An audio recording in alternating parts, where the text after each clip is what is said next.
Hello and welcome to online study best plus. मैं हूं अमित शुक्ला। आज हम लोग यूसीसी के बारे में बात करेंगे और यूसीसी में जो एग्जाम का पर्सपेक्टिव है केवल उसी से पढ़ेंगे, बकवास वाली बातें नहीं।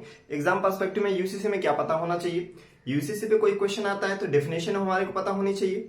अभी क्या प्रोविजंस हैं जो यूसीसी की डिमांड के लिए आवश्यक हैं, कि क्या ऐसे प्रोविजंस हैं जिनकी वजह से लगता है कि नहीं यार यूसीसी होगा तो ये जो अलग अलग तरीके से प्रोविजंस चल रहे हैं वो समाप्त हो जाएंगे। यानी अभी की जो व्यवस्था है वो हमें पता होनी चाहिए कि अभी पर्सनल मैटर्स कैसे गवर्न होते हैं। हमको ये पता होना चाहिए कि वाई वी नीड यूसीसी। इसमें हमें कुछ 6-7 पॉइंट पता होना चाहिए कि हमें यूसीसी क्यों आवश्यक है। फिर कोई भी अब नया कानून पॉलिसी लाते हैं तो उसके कुछ कंसर्न्स होते हैं, वो कंसर्न से रिलेटेड हमको कुछ पॉइंट पता होना चाहिए और 2-3 पॉइंट हम वे फॉरवर्ड में बता देंगे और 2 लाइन के कंक्लूजन। इससे ज्यादा यूसीसी में एग्जाम पॉइंट ऑफ व्यू से जानने की जरूरत नहीं है। तो 2 घंटा 3 घंटे का वीडियो यूसीसी में मीनिंगलेस है, क्योंकि इससे ज्यादा हमारे एग्जाम की रिक्वायरमेंट नहीं है। तो बिना टाइम वेस्ट किए सीधे टॉपिक पे आते हैं कि यूसीसी क्या है। तो यूसीसी है कि common law governing all personal matters like marriage and divorce, like property rights, like right to adoption the children. ठीक है, ये हमारा हो गया डेफिनेशन। क्या हो गया definition? A common law governing all the personal matters like marriage, divorce, adoption of children and the property right. ये हमारा डेफिनेशन हो गया। दूसरा डेफिनेशन आप ये लिख सकते हैं कि under article 44 it is stated that state shall endeavor to ensure for all its citizens uniform civil code throughout the territory of India। एक डेफिनेशन हमारी ये डेफिनेशन बेस्ड हो सकती है, हमारे आर्टिकल 44 डीपीएसपी में दिया गया है।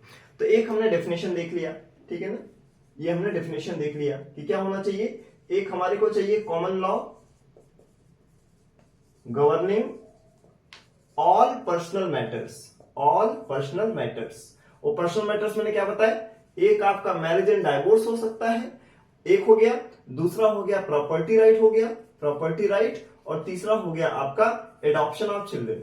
ये जो 3 राइट हैं, ये पर्सनल मैटर्स जो हैं, ये जिस कॉमन लॉ से गवर्न होंगे उसी को कहा जाएगा यूनिफॉर्म सिविल कोड। ये हमारा हो गया डेफिनेशन। अब आता है कि सिचुएशन एट प्रेजेंट, अभी की स्थिति क्या है। सिचुएशन एट प्रेजेंट, तो अभी वर्तमान में स्थिति यह है कि जितने रिलीजियस कम्युनिटीज हैं सबके पर्सनल मैटर्स अलग अलग तरीके से गवर्न होते हैं। तो at present the personal matters of different communities are govern through different rules, so it deprives us from developing the sense of oneness and sense of unity and sense of togetherness. So इसको हमारे को समाप्त करना है। तो अभी की situation क्या है, सिचुएशन एट प्रेजेंट। तो आप एक उसमें ऐसे एक लाइन लिखोगे कि at present different religious communities personal matters are govern through different acts as mentioned. तो देखो इसमें हिंदू का क्या है, तो हिंदू के लिए 3 है। जैसे मैं शॉर्ट में लिखूंगा, बोलता जाऊंगा, आप नोट्स में बनाना चाहे तो बना सकते हैं। हिंदू मैरिज एक्ट 1955, तो मैरिज से संबंधित जो प्रोविजंस हिंदुओं के हैं वो 1955 के इस हिंदू मैरिज एक्ट से गवर्न होते हैं। फिर हिंदू में उत्तराधिकार संबंधी जो प्रोविजन है तो हिंदू सक्सेशन एक्ट 1956 के थ्रू गवर्न होते हैं। फिर डिवोर्स के बाद जो मेंटेनेंस वगैरह मिलता है तो Hindu divorce and maintenance act, ये हमारा 1956। तो आप देखोगे हिंदुओं में जो पर्सनल मैटर्स हैं वो इन 3 कानूनों के द्वारा गवर्न होते हैं। तो एक हमने देख लिया कि हिंदुओं के लिए अलग प्रोविजन है। फिर आते हैं मुस्लिम्स, तो मुस्लिम्स में क्या है, मुस्लिम के लिए है मुस्लिम पर्सनल लॉ, उसी को हम लोग बोलते हैं शरीयत। मुस्लिम पर्सनल लॉ शरीयत एप्लीकेशन एक्ट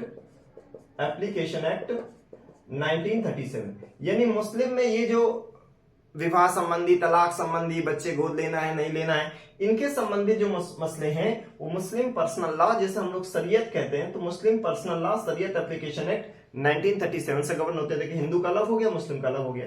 अगर हम सिख की बात करें तो सिख के जो पर्सनल मैटर्स हैं वो गवर्न होते हैं आनंद मैरिज एक्ट 1909। तो सिखों के जो पर्सनल मैटर्स हैं वो आनंद मैरिज एक्ट से गवर्न होते हैं।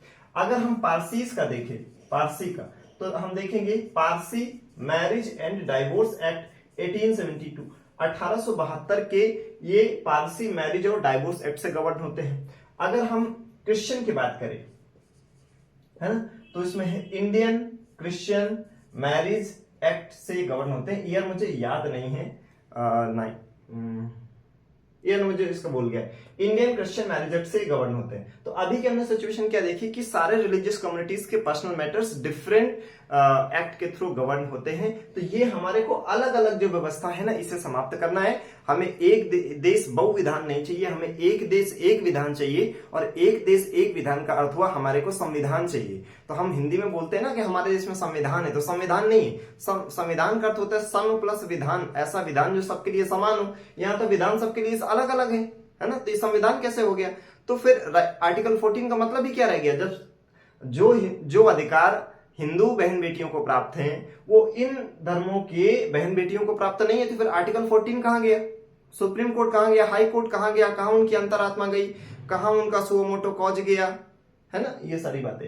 तो ये हमारा सिचुएशन एट प्रेजेंट हो गया। अब हमारा टॉपिक आता है, जो पॉइंट आपको लिखना है कि वाई वी नीड यूसीसी, हमें यूसीसी की आवश्यकता क्यों है?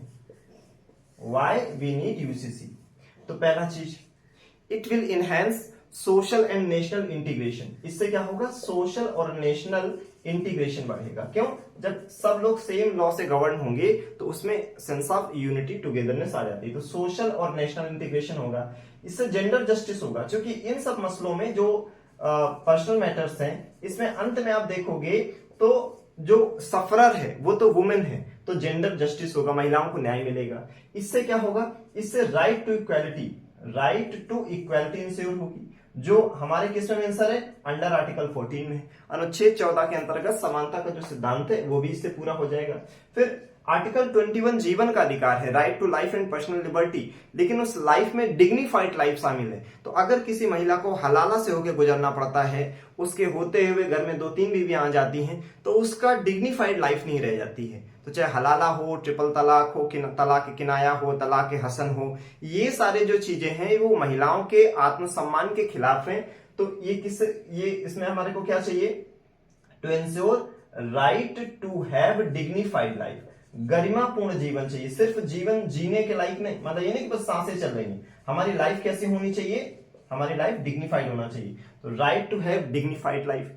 और क्या इससे हमारा फायदा होगा? इससे हमारे फायदा ये होगा कि task of administration and judiciary will ease, हमारी जो प्रशासनिक व्यवस्था है और जो हमारी न्यायिक व्यवस्था है उनका काम आसान हो जाएगा। जब सेम लॉ से गवर्न होंगे तो जाहिर सी बात है कि हमारे जुडिशरी की एफिशिएंसी बढ़ेगी, हमारे एडमिनिस्ट्रेशन की भी क्या होगी? एफिशिएंसी बढ़ेगी, है ना।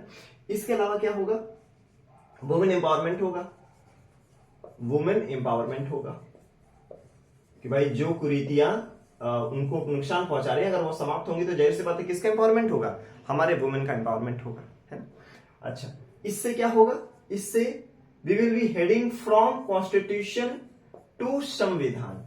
तो वाकई में अगर संविधान लागू करना है तो प्रोविजन फिर अलग अलग नहीं होने चाहिए, और वो प्रोविजन अलग अलग नहीं होने चाहिए जो लोगों की समानता के अधिकार का उल्लंघन करता हो, जो उनके गरिमापूर्ण जीवन जीने का अधिकार का उल्लंघन करता हो। अगर कोई ऐसा प्रोविजन है जो किसी को इंपावर कर रहा है तो उसमें पॉजिटिव डिस्क्रिमिनेशन में कोई दिक्कत नहीं है, रिजर्वेशन दिया जाता है, उसमें कोई गलत नहीं है, क्योंकि वो किसी को दबा नहीं रहा है, वो किसी को अपलिफ्ट कर रहा है। लेकिन आप ऐसे प्रोविजंस नहीं ला सकते हैं, नहीं रख सकते हैं जो दूसरों के अधिकारों, उनके जीवन जीने के ढंग को अमर्यादित कर दे या गरिमापूर्ण जीवन ना जीने दे। तो why we need UCC? Social national integration होगा, जेंडर जस्टिस होगा, आर्टिकल 14 इंश्योर होगा, समानता का सिद्धांत, गरिमापूर्ण जीवन जीने का अधिकार सुनिश्चित होगा, हमारी जो task of administration and judiciary का ईज हो जाएगा, वुमेन का एम्पावरमेंट होगा, and we will be heading from constitution to the samvidhan. तो ये हमारे कुछ पॉइंट हो गए कि क्यों हमको चाहिए। अब हमारा हेडिंग आता है कि इसमें चैलेंजेस क्या आ सकते हैं। तो चैलेंजेस ऐसे नहीं लिखे जो मतलब किताबी टाइप के लगे, जैसे बहुत जगह आपको लिखेगा इट में violate the provisions mentioned article 25-26, नहीं। आर्टिकल 25-26 आपको रीतियों को बनाए रखने का अधिकार देता है, कुरीतियों को बनाए रखने का अधिकार नहीं देता। कोई भी ये नहीं कह सकता है ना कि हलाला और तलाक किनाया और ये तलाक हसन ये हमारी रीतियां, नहीं, ये कुरीतियां हैं। तो कोई भी फंडामेंटल राइट आपको कुरीतियों को मेंटेन करने का अधिकार नहीं देता है।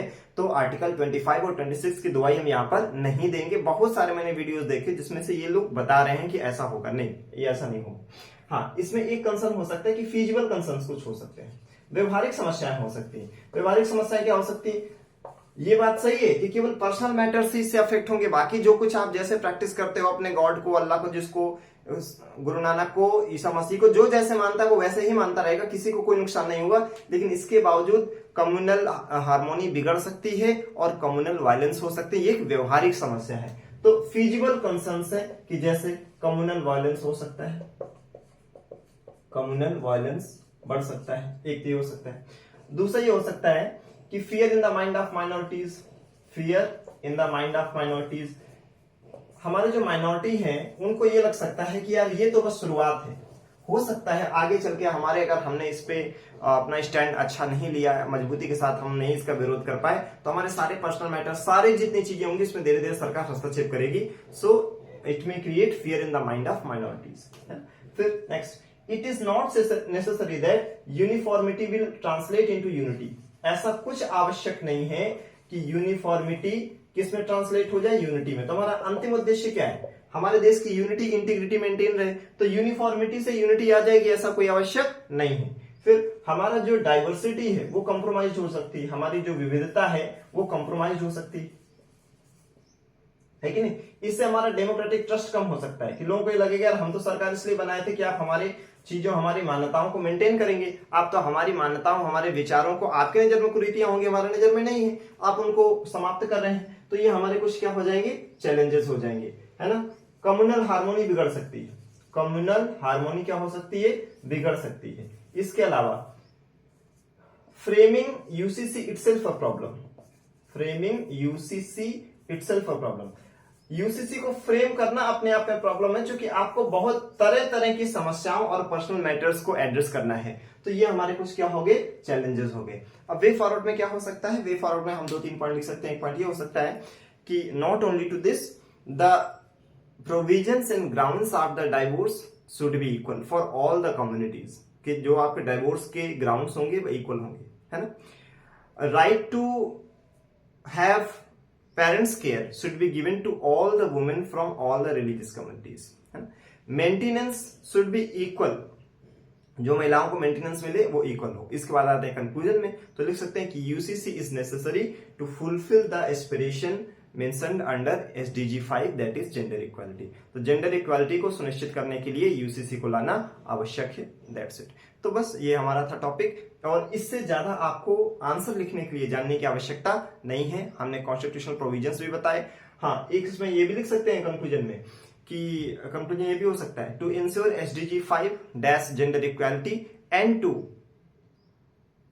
Ensure the fundamental duty 5 which says that renounce all those practices which are derogatory to the dignity of women, that's it। तो आप इन दोनों चीजों, फंडामेंटल ड्यूटी का जो 5 है कि उन मान्यताओं विचारों का त्याग करें जो महिलाओं की गरिमा के खिलाफ हो, और ये हमारे SDG 5 के लिए आवश्यक है। ये हमारा कंक्लूजन हो जाएगा, that is it. Thank you so much.